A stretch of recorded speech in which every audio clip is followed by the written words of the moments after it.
पूर्व माध्यमिक शिष्यवृत्ती परीक्षा म्हणजेच इयत्ता 8वी स्कॉलरशिपची परीक्षा.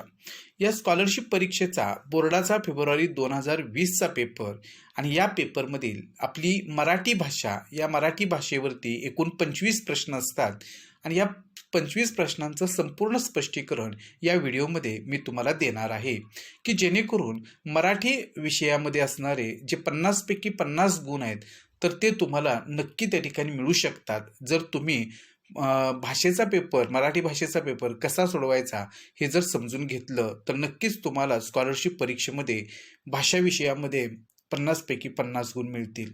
आता पहा, या 2020च्या प्रश्नपत्रिकेमध्ये प्रश्न क्रमांक 1 ते 3 साठी आपल्याला एक उतारा दिलेला आहे आणि पुढील उतारा काळजीपूर्वक वाचा, त्याखाली विचारलेल्या प्रश्नांच्या उत्तरांचा पर्याय क्रमांक निवडा अशी आपल्याला सूचना दिलेली आहे. हा उतारा स्क्रीनवरती तुम्हाला दिसतो आहे, तो तुम्ही वाचा आणि आता यावरती जे 3 प्रश्न आहेत त्या 3 प्रश्नांची उत्तरं आपण आता शोधणार आहोत. पहा, पहिला प्रश्न आहे, उतार्यात कोणते नामसाधित विशेषण आले आहे? म्हणजे अर्थातच नामापासून तयार झालेलं विशेषण त्याला नामसाधित विशेषण असं म्हणतात. तर इथे आपण जर बघितलं तर सिद्धनेली, कापशी, पुणेरी आणि संस्कृती असे जे शब्द आहेत यातील पुणेरी हे काय आहे? नामसाधित विशेषण आहे, कारण पुणेरी पगडी असं म्हटलेलं आहे. म्हणजे पगडी या नामाबद्दल पुणेरी या शब्दांना अधिक माहिती दिलेली आहे आणि पुणेरी मुळात पुणे हे नाम आहे आणि त्याच्यापासून पुणेरी हे विशेषण तयार झालेलं असल्यामुळं ते नामसाधित विशेषण आहे, म्हणून पर्याय क्रमांक 3 हे या प्रश्नाचं उत्तर आहे. आता प्रश्न दुसरा आहे की उतार्यातील आशयावरून पुढीलपैकी कोणती विधाने सत्य ठरतील? आता आपण जर बघितलं, हा संपूर्ण उतारा वाचला तर पश्चिम महाराष्ट्रातील गावं एकसारखी आहेत, तर अर्थातच त्या ठिकाणी हे विधान बरोबर नाही आहे. काही गावांना व्यवसायावरून ओळख मिळते, हे बरोबर आहे, या उत्तरामध्ये ते आलेलं आहे. आणि प्रसिद्ध गावांचा उल्लेख स्त्रियांकडून उखाण्यातूनही होतो, हेही बरोबर आहे. आणि म्हणून पर्याय क्रमांक 2 ब आणि क सत्य, तर ही दोन्ही विधान बरोबर असल्यामुळं पर्याय क्रमांक 2 हे याचं उत्तर आहे. आता तिसरा प्रश्न आहे की गाव आणि त्यांच्या वैशिष्ट्यांतील कोणत्या जोड्या चुकीच्या आहेत? आता आपल्याला हे शोधायचं आहे की जेजुरीचं कुंकू प्रसिद्ध आहे का? तर नक्कीच नाही. तर जेजुरी म्हटलं की भंडारा हे ह्या उतार्यामध्ये आलेलं आहे. आता सागावला पानमळे बरोबर आहे, कारण इथं उतार्यामध्ये ते आलेलं आहे. कापशी घोंगडे हेही बरोबर आहे आणि पंढरपूर गुलाल हे मात्र चुकलेलं आहे, कारण पंढरपूर म्हटलं की बुक्का हे त्या ठिकाणी समीकरण आहे आणि म्हणून पंढरपूरचा बुक्का प्रसिद्ध आहे, पंढरपूरचा गुलाल प्रसिद्ध नाही आहे, म्हणून पर्याय क्रमांक 4 हे सुद्धा चुकीची जोडी आहे, म्हणून पर्याय 1 आणि 4 हे याचं उत्तर असणार आहे. आता प्रश्न 4 ते 6 आपल्याला सुसंगत वाक्यांचा परिच्छेद दिलेला आहे आणि सूचना अशी आहे की पुढे एका सुसंगत परिच्छेदाची 3 वाक्ये दिली आहेत. परिच्छेदाची वाक्ये पूर्ण करण्यासाठी योग्य शब्दाचा पर्याय क्रमांक निवडा. आपण ही 3ही वाक्ये पहिल्यांदा व्यवस्थितरित्या योग्य तो पर्याय घेऊन जुळवायचे आहेत आणि मगच त्याची उत्तरं निश्चित करायची आहेत. आता पहा, टिंबटिंब क्षणभंगूर आहे, अर्थात आयुष्य क्षणभंगूर आहे. ते टिंबटिंब विणलेले एक जाळेच आहे, सुखदुःखाने विणलेले ते एक जाळेच आहे. जीवनाचं मोठेपण ज्याच्या त्याच्या कर्तृत्वाने महनीय होते. अशा प्रकारे ही 3ही वाक्ये जुळतात. इतर कोणताही पर्याय घेऊन ही 3 वाक्ये जुळत नाहीत, पण हे 3 पर्याय आपण घेतले, प्रत्येक वाक्यामध्ये ते ठेवले, वाक्य वाचली की आपल्याला लक्षात येईल की हा सुसंगत वाक्यांचा एक छान असा परिचय तयार झालेला आहे. आता 7वा प्रश्न आहे की दिनकर, पंकज, भास्कर, सविता, सुधाकर, रत्नाकर, आदित्य, भानू, मधुकर व दिवाकर हे रवीच्या वाढदिवसाला एकत्र जमले होते. आता हे जे वाक्य आहे, या वाक्यात सूर्य या शब्दाचे किती समानार्थी शब्द आले आहेत? आपल्याला समानार्थी शब्द सूर्याची माहिती आहेत. बघा, दिनकर हा सूर्याला समानार्थी शब्द आहे. पंकज म्हणजे कमळ, तो सूर्याला समानार्थी नाहीये. भास्कर म्हणजे सूर्य बरोबर आहे. सविता म्हणजे सुद्धा सूर्य. सुधाकर मात्र त्याला आपण चंद्र असं म्हणतो. रत्नाकर म्हणजे समुद्र. आदित्य म्हणजे सूर्य. भानू म्हणजे सूर्य. मधुकर म्हणजे भुंगा आणि दिवाकर म्हणजे सुद्धा सूर्य आणि पुढे रवी हा शब्द आलेला आहे, त्याचा अर्थ सुद्धा सूर्य असाच आहे.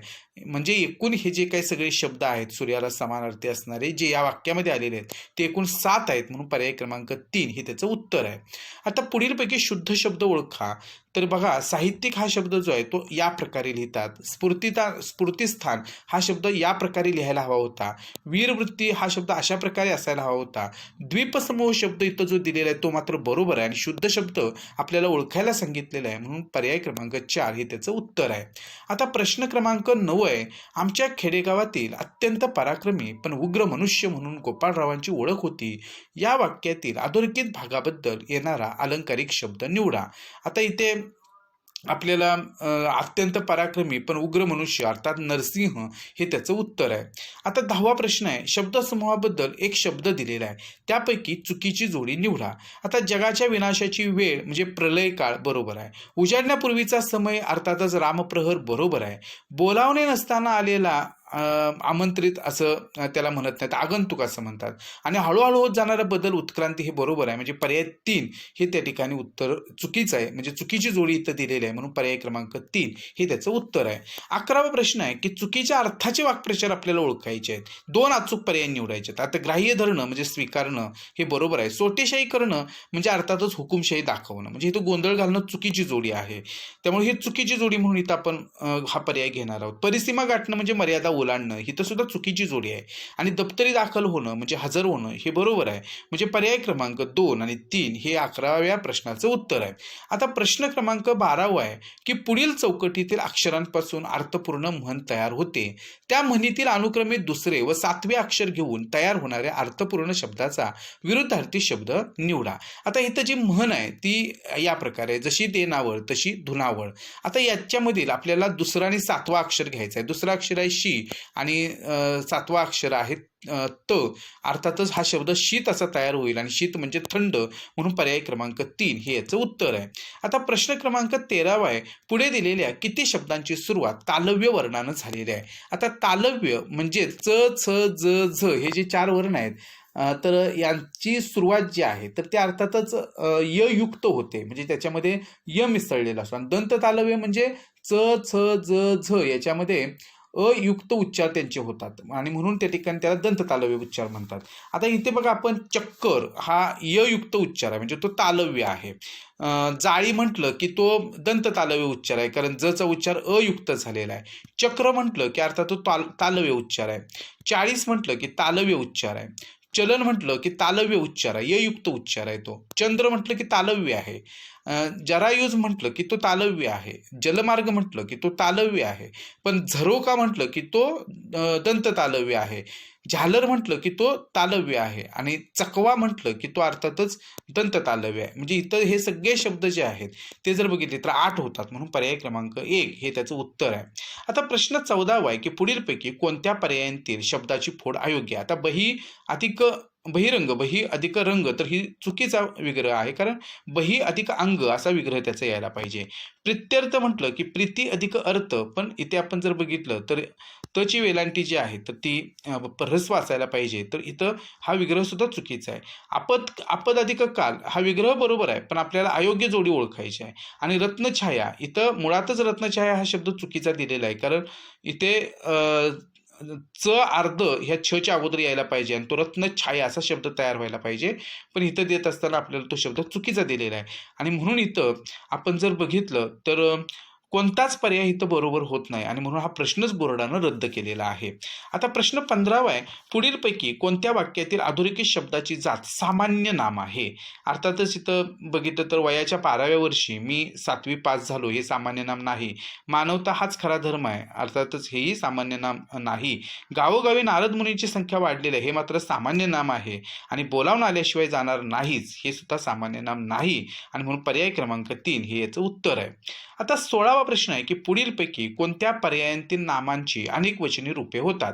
आता युक्ती म्हटलं की युक्त्या, सक्ती सक्तीच, भक्ती भक्ती, क्लृप्ती म्हटलं की क्लुप्त्या, म्हणून पर्याय क्रमांक 1 युक्ती आणि पर्याय क्रमांक 4 क्लृप्ती यांची अनेक वचनी रूप होतात, म्हणून पर्याय क्रमांक 1 आणि 4 हे त्याचं उत्तर आहे. आता पुढील वाक्यातील अधोरेखित शब्दाच्या विभक्तीचा कारकार्थ ओळखायला सांगितलेला आहे. आता बघा, संप्रदानचा कारकर्ता आहे चतुर्थी, करणचा कारकर्ता आहे तृतीया, तृतीय विभक्ती आहे, संप्रदानची विभक्ती चतुर्थी आहे, कर्मची द्वितीय आहे आणि कर्ताची प्रथम आहे. आणि इथे आपण जर बघितलं तर इथं ठिकाणी हा शब्द जो आहे तर तो कर्म म्हणून आलेला आहे, म्हणून त्याचं विभक्ती जी आहे तर ते अर्थातच द्वितीय आहे आणि म्हणून पर्याय क्रमांक 3 हे त्याचं उत्तर आहे. आता 18वा आहे पेटीतील नाणी मुलांना दाखविली. इथे जर आपण बघितली तर इथं कर्ता अध्यारत आहे, म्हणजे तो इथं आपल्याला दिसत नाहीये.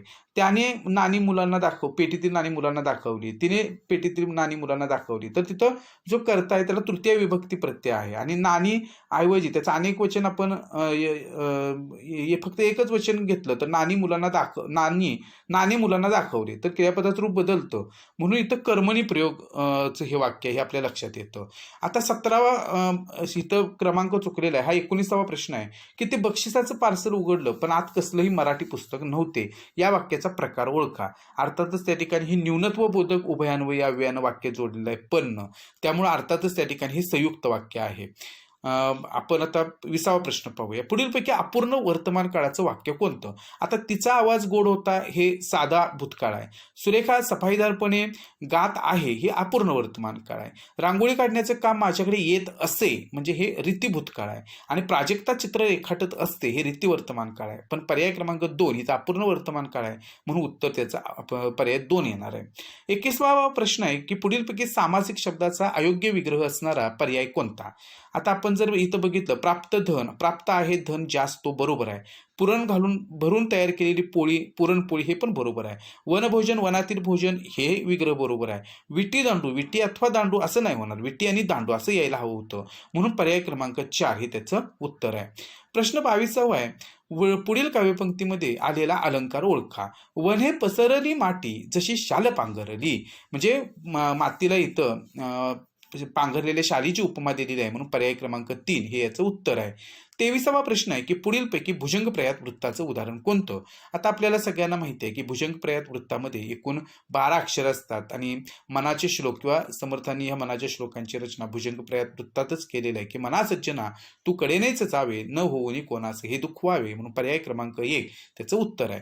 24वा प्रश्न आहे डॉक्टर नरेंद्र दामोदर जाधव यांचं आत्मकथन कोणतं? तर आमचा बाप आणि आम्ही हे डॉक्टर नरेंद्र जाधव यांचं आत्मकथनाचं नाव आहे. कऱ्हेचं पाणी अर्थातच प्रख्यात्री, इडली ऑर्किड आणि मी विठ्ठल कामत, रान पालखी व बा बोधे, त्यामुळे पर्याय क्रमांक 1 हे त्याचं उत्तर बरोबर आहे. आणि 25वा प्रश्न आहे. मराठी नवकाव्याचे प्रणेते कोणास म्हटलं जातं? अर्थातच बा.सी. मर्ढेकरांना मराठी नवकाव्याचे प्रणेते असं म्हटलं जातं. विद्यार्थी मित्र हो, या 25ही प्रश्नांचं नेमकं स्पष्टीकरण काय आहे?